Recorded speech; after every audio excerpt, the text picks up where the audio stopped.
श्री राधे, श्री राधा रमन लाल की जय, श्री सद्गुरुदेव भगवान की जय।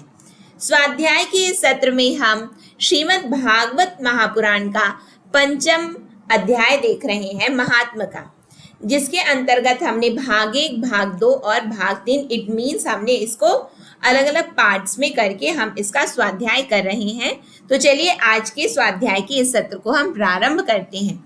यहाँ पे मैं ना आप लोगों को समझाने के लिए बैठी हुई हूँ और ना ही मैं आप लोगों से यहाँ पे कोई भी प्रवचन इत्यादि कर रही हूँ। यहाँ पे मैं सेल्फ स्टडी कर रही हूँ, जिसको मैं रिकॉर्ड करके यूट्यूब में अपलोड कर रही हूँ। तो आप भी मेरे साथ यदि स्वाध्याय करना चाहते हैं तो चैनल से जुड़े रहिएगा, और यदि हमारा ये स्वाध्याय का जो सत्र है आपको अच्छा लगता है तो प्लीज़ लाइक, शेयर और अगेन सब्सक्राइब ज़रूर करिएगा चैनल को। चलिए आज के इस स्वाध्याय के सत्र को हम प्रारंभ करें।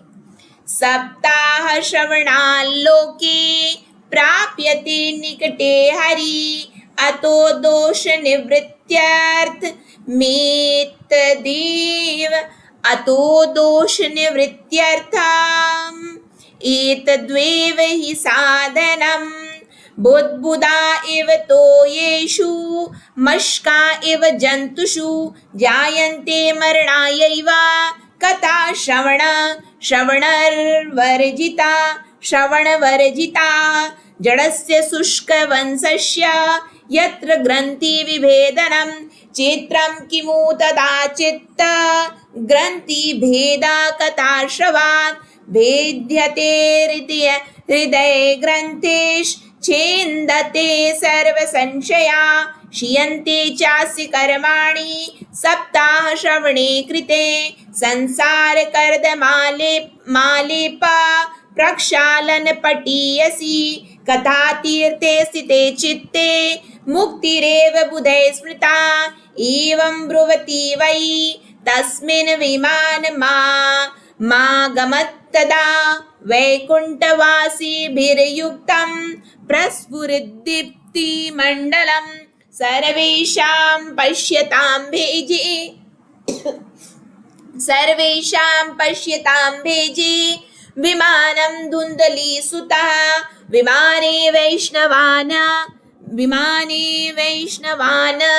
वीक्ष्य गोकर्णो वाक्यं ब्रवीत्। गोकर्ण उवाच अत्रैव बहवः सन्ति श्रोतारो मम निर्मला, आनीतानि विमानानि न तेषां युगपत्कुतः श्रवणं सम्भागिना सर्वेषाम् इह दृश्यते। फलभेदा कुतो जाता प्रब्रुवन्तु हरिप्रिया हरिदासा ऊचुः श्रवणस्य विभेदेन फलभेद्रोऽत्र संस्थिता। श्रवणं तु कृतं सर्वैर्न तथा मननं कृतं फलभेदस्ततो जातो भजनाद् अपि मानद। इस लोक में सप्ताह श्रवण करने से भगवान की शीघ्र ही प्राप्ति हो सकती है, अतः सब प्रकार के दोषों की निवृत्ति के लिए एकमात्र यही साधन है।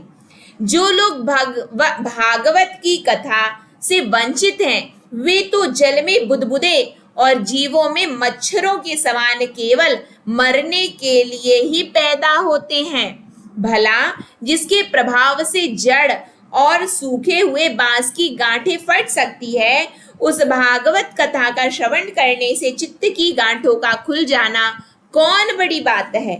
सप्ताह श्रवण करने से मनुष्य के हृदय की गांठ खुल जाती है, उसके समस्त संशय छिन्न भिन्न हो जाते हैं और सारे कर्म क्षीण हो जाते हैं।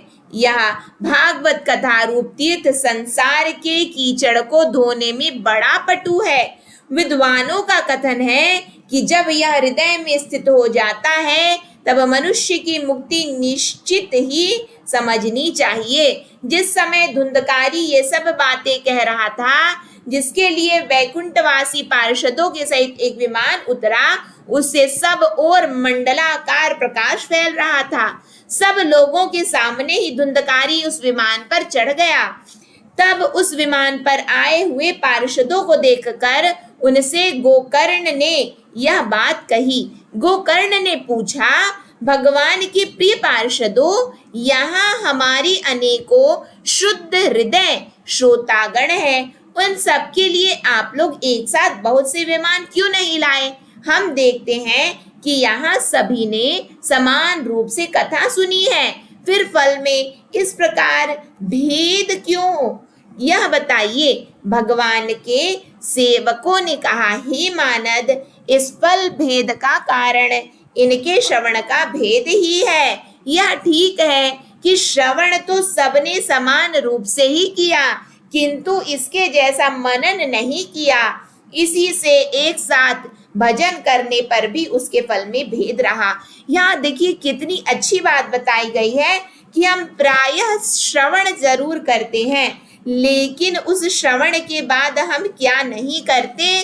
तो श्रवण के बाद हम मनन नहीं करते हैं। ये हमारी एक त्रुटि है। तो हमें श्रीमद् भागवत महापुराण का जब हम स्वाध्याय कर रहे हैं तो हमें अपनी उस त्रुटि को क्या करना है? सुधारने का प्रयास करना है। इसी से एक साथ भजन करने पर भी उसके फल में भेद रहा। इस प्रेत ने 7 दिनों तक निराहार रहकर श्रवण किया था तथा सुने हुए विषय का स्थिर चित्त से यह खूब मनन निधि ध्यासन भी करता रहता। यहाँ पे देखिए क्या बताया गया है। पहले हमें क्या करना है? श्रवण, फिर क्या करना है? मनन, और क्या करना है हमें? निधि ध्यासन। ये निधि ध्यासन क्या होता है? हम जब कोई चीज सुने, अब उस पर हम विचार करें, उसके बाद हम अपने चरित्र में उसको उतार लें। तो यानी कि अब हमने क्या कर लिया? हमने श्रवण भी किया, मनन भी किया और निध्यासन भी कर लिया। ये बात यहाँ पे बताई गई है। जो ज्ञान दृढ़ नहीं होता वह व्यर्थ हो जाता है। इसी प्रकार ध्यान न देने से श्रवण का, संदेह से मंत्र का और चित्त के इधर उधर भटकते रहने से जप का भी कोई फल नहीं होता। यहाँ पे कितनी अच्छी बात बताई गई है। क्या बताई गई है? जो ज्ञान दृढ़ नहीं है वह क्या है? वह व्यर्थ हो जाता है। और क्या होता है? तो श्रीमद् भागवत महापुराण में वर्णन है कि इसी प्रकार ध्यान से हम यदि किसी पर ध्यान न दें तो हमारा सुनना व्यर्थ है। यदि हम अपने मंत्र पर, जो हमारे सद्गुरुदेव भगवान ने हमें मंत्र दिया है, हमारी माता, हमारे पिता जो सर्वप्रथम हमारे गुरु हैं, जिन्होंने हमें मंत्र प्रदान किया है, यदि हम उन पर संदेह करते हैं तो मंत्र का कोई फल नहीं होता। एवं जो सबसे इम्पोर्टेंट, प्रत्येक शब्द यहाँ भगवत स्वरूप है, क्योंकि ये भगवान का शिवांगमय स्वरूप है, शब्दा स्वरूप है भगवान का। तो यहाँ पे क्या बताई गई है बात? यदि हमारा चित्त इधर उधर भटकता रहता है और तो यहाँ पे क्या बताया गया? तो जप का कोई फल नहीं होता। वैष्णवहीन देश, अपात्र को कराया हुआ श्राद्ध का भोजन, अश्रोत्रियों को दिया हुआ दान और आचारहीन कुल, इन सब का नाश हो जाता है।